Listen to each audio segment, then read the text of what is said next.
The middle class mantra, more than anything else. I just want to be comfortable. I don't know about you, but I was taught in high school and college, all throughout my academic career, that hard work equals success, and the wealthy laugh at that. A shift takes place. You've desensitized to the word no, and when that happens, it's magic. You know, I don't think you work as hard for the Corvettes and the fancy houses as you do for milk. This dude was mean. Middle-class thinkers live in delusion. World-class thinkers live in objective reality. And I'm thinking, Muhammad Ali needed a bodyguard? You know, and I gotta fight him? This is crazy, this is nuts. Most people don't really understand how wealth is built. And I'll make you more money than you pay me. If I don't, let me go in 2 weeks. If I do, hire me. I cannot fail. I can only learn and grow. I don't want any feedback. I don't want any pushback. Just do what the man tells you to do. He's a mental toughness coach. 2 of his 4 books on mental toughness are international bestsellers. His clients include Fortune 500 companies like Johnson & Johnson, Toyota, and Procter & Gamble. He's been featured on The Today Show, Good Morning America, CBS, and Fox. He's Steve Siebold, and here are his top 10 rules for success. For most of my life, this is where I fit, right in the middle class. How do I know? Because that's the results I got. That's how, if you really want to know where you fit, look at your results in any given area. You know, if you've been in the business 2 months, and you just got licensed, and you're saying, well, I've gotten lower than middle class results, well, you got to give yourself some time, right? But over time, look at your results, and it'll tell you where you are in the classes. The middle class mantra, more than anything else. I just want to be comfortable. Oh, just let me be comfortable. Please, God, let me be comfortable. Nothing wrong with it. No, I'm not putting down, not judging anyone or anything like that. This is just what they tell us over and over and over. I want to be comfortable. And Larry Wilson, a good mentor of mine and friend, says that when the middle class thinker gets to the pearly gates, St. Peter says, congratulations, you've arrived safely at death. One of our clients is a guy named Charlie Idle. Charlie is the CEO of Simmons Mattress Company, you might have heard of, and a fantastic world-class performer, one of the darlings of the Fortune 500. And Charlie said one time I was talking to him, and he said, you know, Steve, we're talking about this comfortable middle-class idea. And he said, you know, I thought about that for a long time. And he said, when I abandoned that thought process, that's when I started my ascent to the top. And I said, well, tell me more, Charlie, because I love to just probe these guys and find out what's inside their mind, because I know it's different than I've been thinking most of my life, and that most of us think. And he said, you know, I'll give it to you straight. I never forgot this. He said, I just didn't want to see myself sitting in a nursing home one day, looking out the window, thinking to myself that I played it safe. And that just hit me like a Mack truck. I thought, wow, that's a pretty good idea. And I said, well, what did you do? He says, I decided to go for it. I decided to abandon fear and stop being comfortable. He said, watch this. He said, I learned, Steve, to be comfortable. You know what the finish is. Being uncomfortable. Yeah, they all say that. You've heard it, I've heard it, right? Over and over and over. I learned to get comfortable being uncomfortable. Why? Because I had to have the vision. The vision had to be fulfilled for my family and myself. Had to happen. Wasn't taking no for an answer. And if it wasn't going to happen, there are no guarantees, and I ended up looking out the window at the nursing home, and I had a few bad breaks, and it just didn't happen, at least I could look out the window and say, you know, I didn't make it, baby, but I went for it. I went for it. I was tough. I was fearless. I went for it. Yeah, I fell a little short. Life happens. Sometimes you get bad breaks. Didn't happen the way I wanted to, but I went for it. That's got to be a pretty good feeling, even if you don't make it, you know? I mean, hopefully we all will make it, but be a pretty good feeling to know you did everything you could to make it. We trade hours for dollars. We're taught, and I don't know about you, but I was taught in high school and college, all throughout my academic career, that hard work equals success, and the wealthy laugh at that. I mean, they know hard work really doesn't, unless you're talking about hard work in terms of thinking. Hard work really can get you, I mean, my dad was a bricklayer here in Chicago most of his life, and he worked really hard, and he made a good living, but certainly was never wealthy. Because hard work typically doesn't, hard physical work especially, doesn't equate to wealth. Yeah. Leverage creates wealth. And how do rich people use leverage, and how do they use their thought process to get rich? Well, they leverage everything. It's one of the greatest lessons I ever learned from the wealthy in the last 26 years of interviews. They leverage their education, their contacts, their knowledge, their money. They leverage everything to help them build greater wealth. I work primarily with salespeople of very large corporations, Fortune 500 sales forces. That's what I do pretty much every day. And you would guess this, you might be in that area or maybe not, but you'd probably guess that the biggest problem that they all have across the board, anywhere in the world we work, is the fear of rejection, right? Why? Well, psychologists say it's because most of us have the greatest addiction you can possibly have, and that's the addiction to the approval of other people. It works when we're children, but we carry it into adulthood, and it causes most of us to stop asking people to buy, or to get an ILG, or to marry us, or to dance with us, or whatever it is. We're addicted to this approval of other people. I think my friend Dan Caro talked about this a little bit earlier on. Well, the world class have a secret. And this one, people say secrets, everything's a secret. Some of it's not. This one is a little bit of a secret, at least that I've found among world-class salespeople. And here it is. This is a beauty. They overcome this addiction through a process that psychologists call systematic desensitization. Systematic desensitization. Now granted, these are the two biggest words I know. I get that. But it sounds complicated, but it's really not. Here is how it works. Systematically, over time, they desensitize to hearing the word no.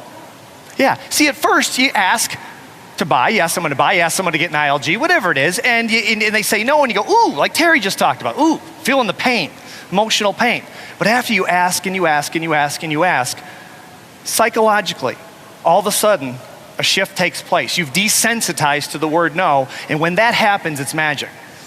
It's a big part of the mental toughness process and a big part of the secrets of the world class, especially in sales. Once it happens, they start to see everything as a game. Once you start to see asking someone to get an ILG, selling a product or a service or whatever it is you do, you start to see it as a game. You no longer associate emotional pain with the word no. And then what happens as a result? You start asking everyone. And you get very dangerous. And you also can get very rich doing that exact thing. Has anyone seen the movie, I just watched it on the plane coming down from Atlanta yesterday, Cinderella Man? You seen that?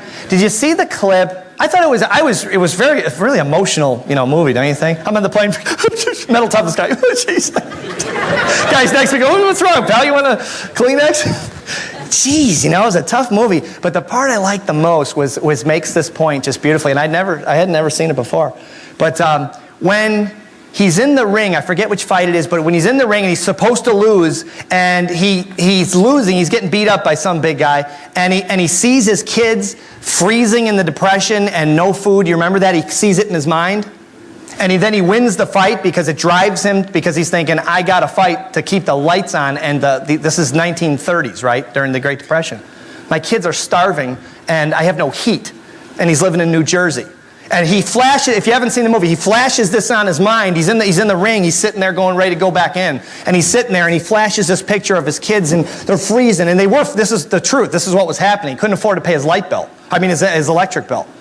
And he saw it. So he came out there like King Kong. And the next day this is a true story. In the press conference the next day, they said, one of the reporters goes, I'm trying to remember his name. What was his name? What was his name? The fighter. James J. Braddock, thank you. So they're in the press conference, and someone says, Mr. Braddock, I got a question for you. So go ahead. What happened to you? 3 years ago, you couldn't fight, you couldn't beat up anyone. What happened?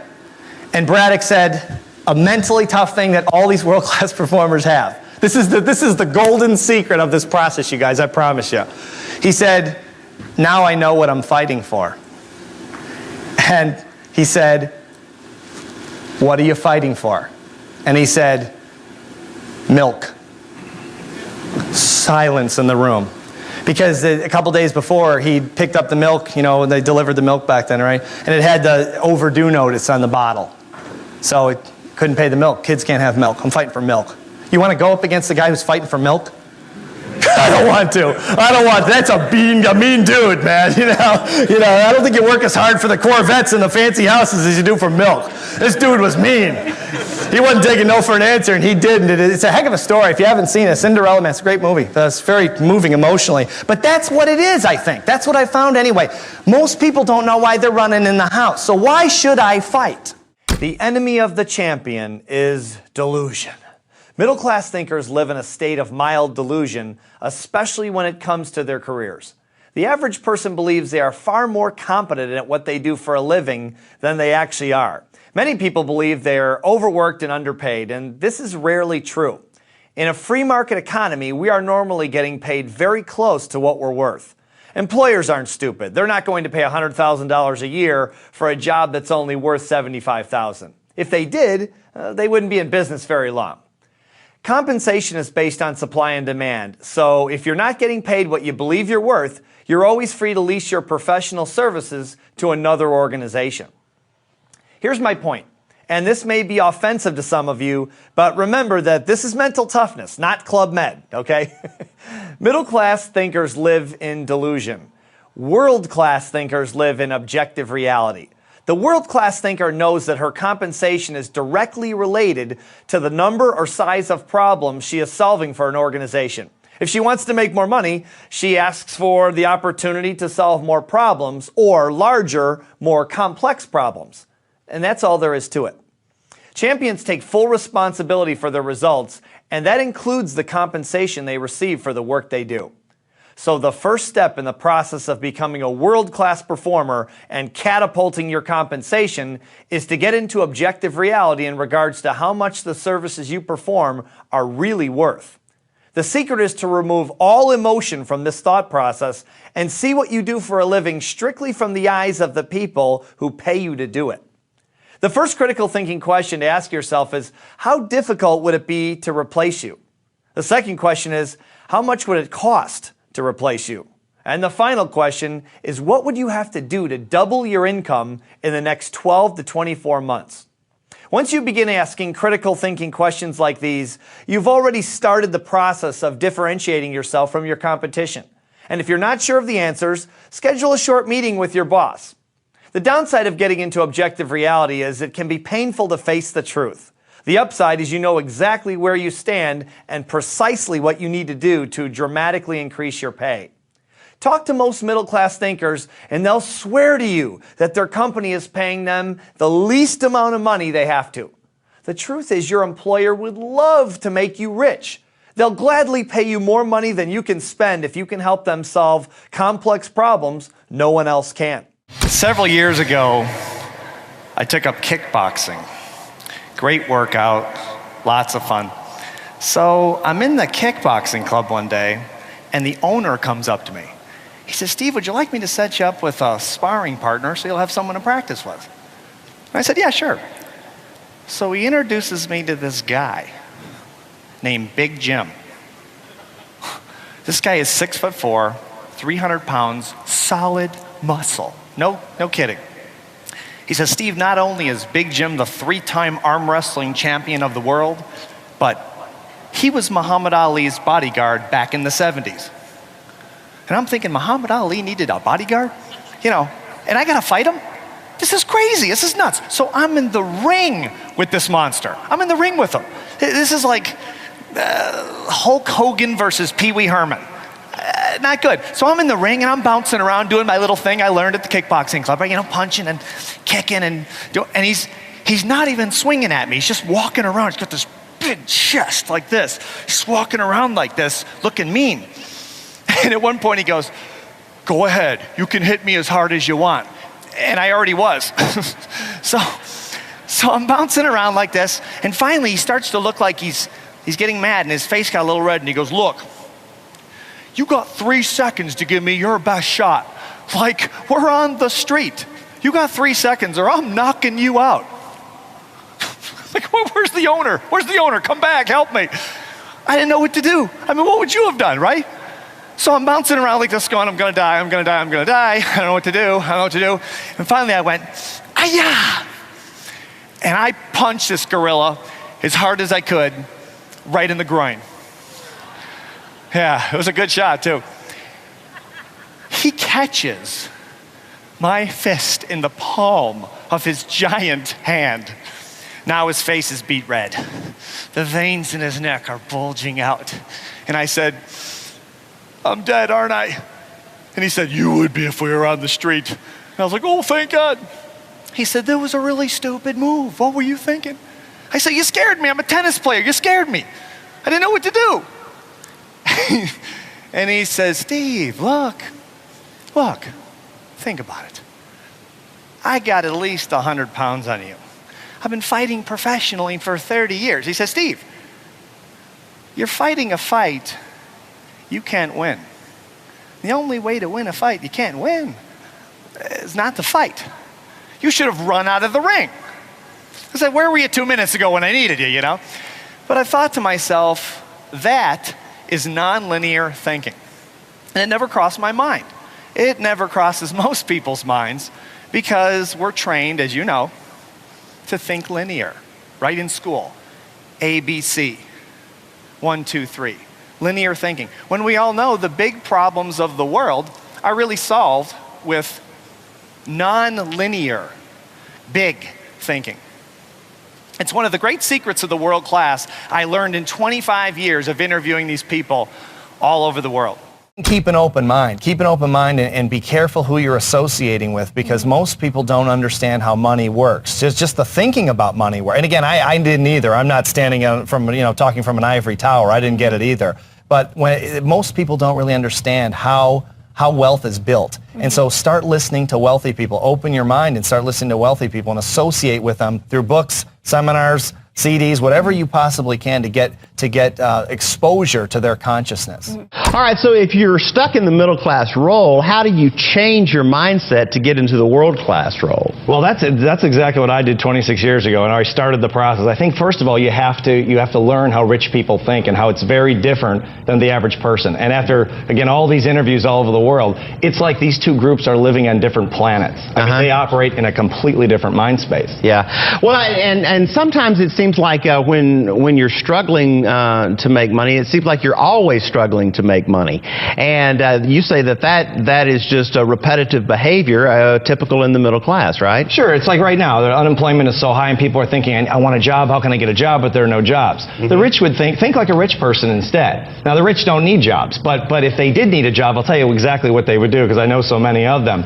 They would go to a store and say, how can I make your cash register ring? You don't have to pay me for the first 2 weeks. I'll sell, I'll do customer calls, I'll stock shelves. It's better than sitting at home, and I'll make you more money than you pay me. If I don't, let me go in 2 weeks. If I do, hire me.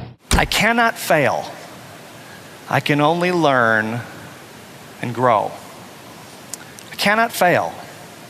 I can only learn and grow.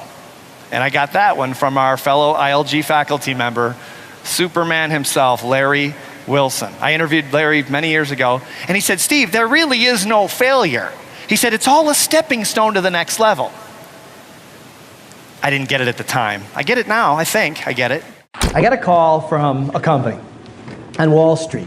And it's a very fast growing, one of the fastest growing companies on Wall Street. And the interesting thing about it to me is that they make a lot of money and they're growing super fast, but the average age is about 25 as far as their salespeople go. And they're just hungry. They're just like you guys. They're hungry, they're young, and they just don't take no for an answer. So they called me and asked me to do a keynote speech at their national convention in Atlantic City a couple years ago. So I did it, had a great time. They were 300 of their top salespeople qualified for this deal. And it was just a group about this size, as a matter of fact. Fantastic, great people, a lot of fun. And I never heard from them again. I just did a speech and that's what they wanted. So I get a call from the president, who's 39 years old. He's a self-made billionaire, 39 years old, started from scratch. Nice guy, tough as nails, mentally tough, focused like you can't believe. He calls me up and he says, Steve, I got a problem. And I said, okay, what's happening? He said, well, I'll tell you what, since Atlantic City, baby, oh, we're making money. Oh, it's good. I mean, I got 300 of the richest salespeople on Wall Street, and we're cranking, man. It's just going really well. I said, all right, what's the problem? I mean, it sounds pretty good to me. Why do you call it? He said, I have 25-year-old salespeople going to the emergency room with chest pains. He said, you're the mental toughness guy. Can you help? And I said, I don't know. I don't know. Let me think about it. I'll get back to you. So I'm driving home from the office that night to my house, and Einstein's quote came into my head. A problem cannot be solved at the same level of consciousness or thinking in which it occurs. So I thought, okay, these salespeople are going to the emergency room because they're putting this pressure that we talked about earlier with the balloon, right, on themselves. It doesn't exist in the universe, but in their minds it exists. Perception is reality. Yeah. So I know it's a very low level of consciousness, but they can't see it. Can't see the forest for the trees, like Einstein talked about. So I thought, okay, I've got something. Called Michael back the next day. I said, I think I got an answer for you. Didn't even ask me what it is. He says, great, I'll see you in New York. That's the way the guy is. He's amazing. So I went to New York, and I went to their office, 300 of their top salespeople. And you have to sort of see this office to believe it. It's, I guess it's about the size of a football field. It's one level, and they work in these like half cubicles. You can still see all the salespeople. They're like ants when you go up on the top and look down. And they're all over the place. And you can see them all, but it's like one floor, and it's like the most intense thing. They have this big alarm that goes off when the market opens, and they start selling, and they sell by phone. And this is kind of what it sounds like. It's the best I can do. They work with these headsets, and they have these appointment setters, I guess you call them, up on these risers, and they say, okay, I've got John Smith on line 6, go. And they wear these headsets like this, and they pace like tigers in a cage. It's wild. You got to see it to believe it. Okay, now talk to me, baby. 6.5%. I can't make any money on you. You're killing me. Geez, now will you be reasonable, John? We've been doing business for years. You won't let me make any money. I just they're like this all the time, and they're good, but they're intense. They're tense. So I came up with this idea, this crazy idea. So Michael gets up there, the president, and he says, all right, you guys, fall in. It's the same size as the crowd as you guys. And they're all standing by their cubicle. They got the Armani suits on, the Gucci fancy whatever suits, and the alligator $2,000 shoes, and the fancy dresses, and the whole, and they're standing there looking at me. Now, I knew them from Atlantic City, but not all that. They look like they might attack at any time. I wasn't sure. A little worried about that, but they're standing by their cubicles. And we're right before the market opens, and they're looking at their watches. And Michael goes, all right, you guys, fall in. He said, look, I'm not going to waste any time introducing Steve Siebold. You already met him in Atlantic City. This is how they talk. You already met him, so let's not waste any time. Just get to it. Here's the bottom line. I don't know what he's going to tell you, because he hasn't even told me. But this is at the end of the day, this is what it is, you guys. I don't want any feedback. I don't want any pushback. Just do what the man tells you to do. He's a mental toughness coach. Just do what he tells you to do. And he starts pointing people out. You just do what he says. Especially you.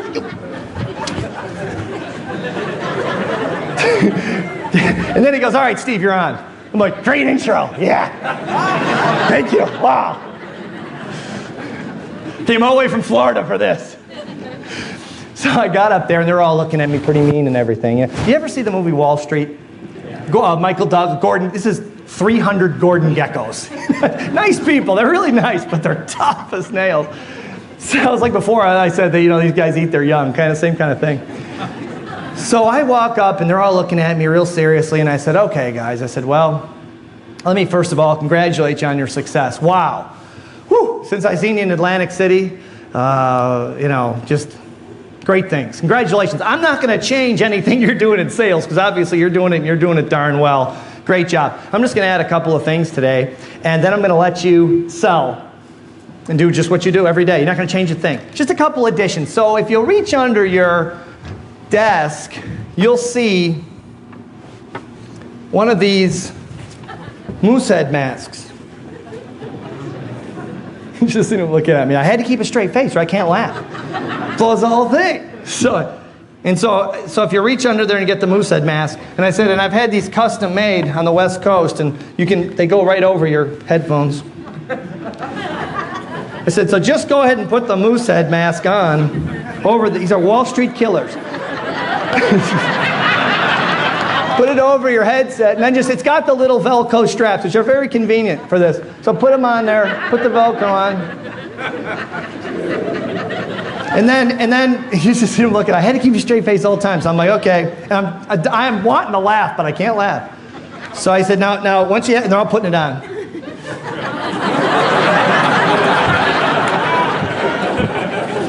They didn't say anything though yet. So I said, all right, now one of the things is you have to pull the top down because it's important that you see the little eyes. That's very important. You gotta get the whole effect here. So pull those down, and all of a sudden one of them said, Michael, what's the deal? Come on, what is this? And Michael jumps up, he goes, guys, I told you. Listen to what he says. And he had the mask on too, so it added a lot to it. And I was flopping around. And I gotta keep a straight face. So I'm back there going, don't laugh, Steve, don't laugh. Mental toughness, control, don't laugh. So I said, all right, you guys. Okay, go ahead, Steve. So I said, all right. Everyone have it on? Okay, it looks good. Those look good. Just keep the antlers up. That's good. And they're all looking at me. So if you reach in your front drawer, just one other thing I'll let you guys sell. I don't want to stop your selling here.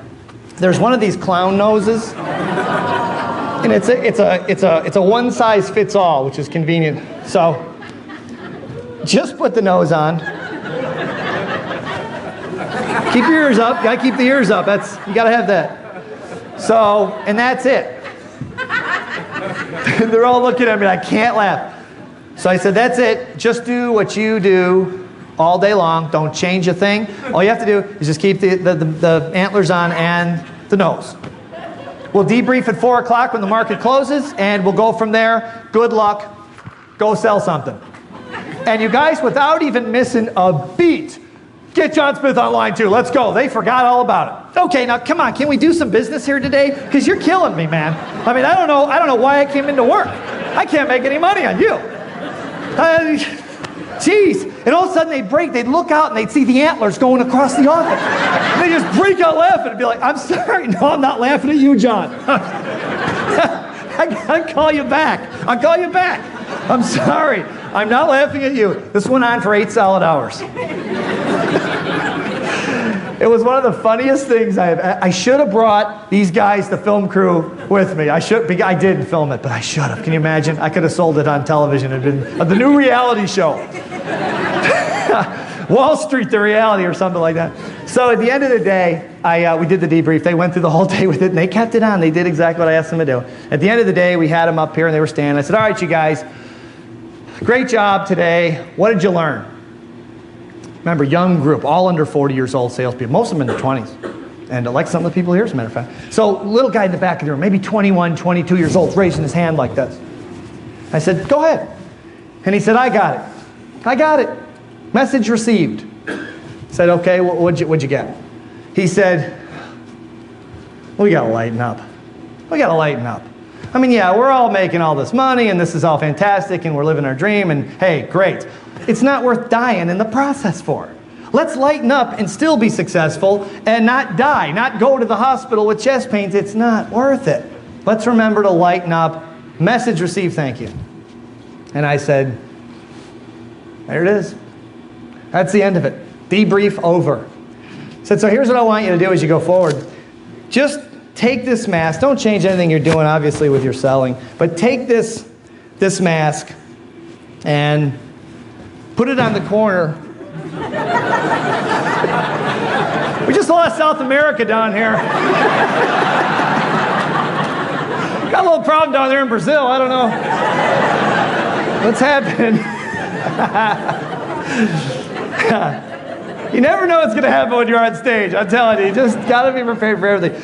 So I told him, I said, put the mask in your desk, and then when you get really tense and the pressure's mounting and you're thinking these low-level thoughts, then just remember to lighten up. Thank you so much for watching. I made this video because Eunice Abaga asked me to. So if there's a famous entrepreneur that you want me to profile next, leave it in the comments below and I'll see what I can do. I'd also love to know which of Steve's top 10 rules is gonna make you think the most.